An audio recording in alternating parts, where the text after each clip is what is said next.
इनकलाबी के साथ मैं हूं शाहिद नज़ीर चौधरी। दोस्तों, आपने फिल्मों में बहुत सारे ऐसे मनाजर देखे होंगे कि अचानक विलन आता है और अच्छी भली हीरोइन और हीरो की शादी को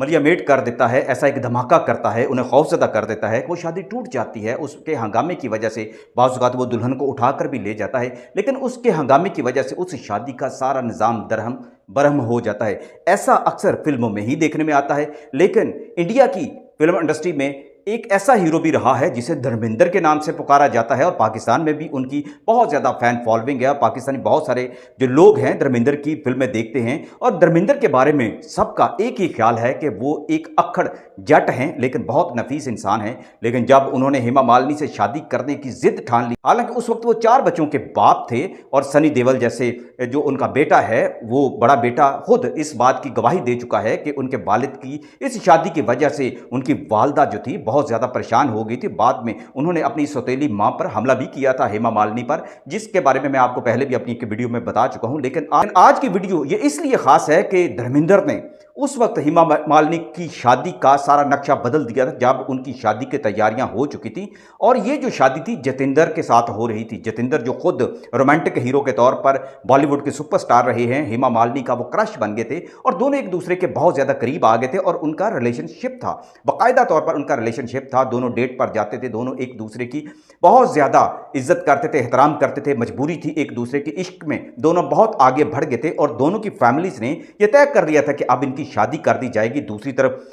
धर्मेंद्र थे जो हेमा मालिनी से शादी करने के लिए बड़े बेचैन थे और कोई ना कोई ऐसा हंगामा करने के लिए तैयार होते थे। लेकिन उस दिन, जिस दिन जतिंदर और हेमा मालिनी की शादी की मुकम्मल तैयारियां थी और कहा जाता है कि बल्कि शादी उस दिन होने वाली थी, धर्मेंद्र शराब के नशे में धुत होकर हेमा मालिनी के घर में चले गए और तोड़ फोड़ की और घर के सामने खड़े होकर उन्होंने उसी तरह बिल्कुल उसी अंदाज में भड़के लगाई जैसे वो फिल्मों में शराब के नशे में या एक विलन के तौर पर किसी दुश्मन के सामने में, अपनी महबूबा के घर के सामने में या अपने रकीब के घर के सामने जाकर भड़के लगाते हैं। और इंडिया की शोबिज़ हिस्ट्री में ये बात बड़े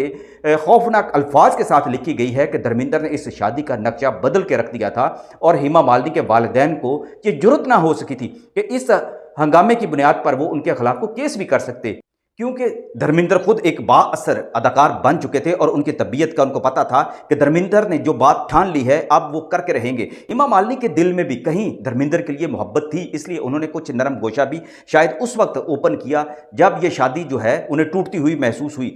धर्मेंद्र ने सिर्फ यही काम नहीं किया था, बल्कि उन्होंने जतिंदर को खास तौर पर यह धमकी दी थी कि अगर उन्होंने हेमा मालिनी के रास्ते से हटने का फैसला ना किया और खुद इस शादी से पीछे ना हटे तो वो जतिंदर को बिल्कुल नहीं छोड़ेंगे और उनका फ्यूचर तबाह करके रख देंगे। उनके अंदर का जो एक अक्खड़ जट जो था वो बेदार हो गया था और हेमा मालिनी के लिए वो हर हद पार कर जाना चाहते थे। इसकी एक गवाही हेमा मालिनी पर लिखने वाली उनके एक बहुत करीबी जो उन पर बायोग्राफी लिखने वाले जो मुसन्निफ है, उन्होंने खुद इस किताब के अंदर भी ये बात लिखी है कि हेमा मालिनी 2 रास्तों की मुसाफिर बन गई थी। एक तरफ धर्मेंद्र थे, दूसरी तरफ जतिंदर थे। अब वो किसको अपनाती? धर्मेंद्र ने तो धमकी लगा दी थी। अब हुआ ऐसा कि हेमा मालिनी ने अपने एक गुरु पंडित से रब्ता किया और उनसे जन्म कुंडली भी बनवाई और दोबारा से अपनी शादी के हवाले से इस फैसले को कराने में आसानी जो है उनसे पैदा करवाई और कहा कि मुझे आप गुरुजी बताइए कि मैं शादी किससे करूं।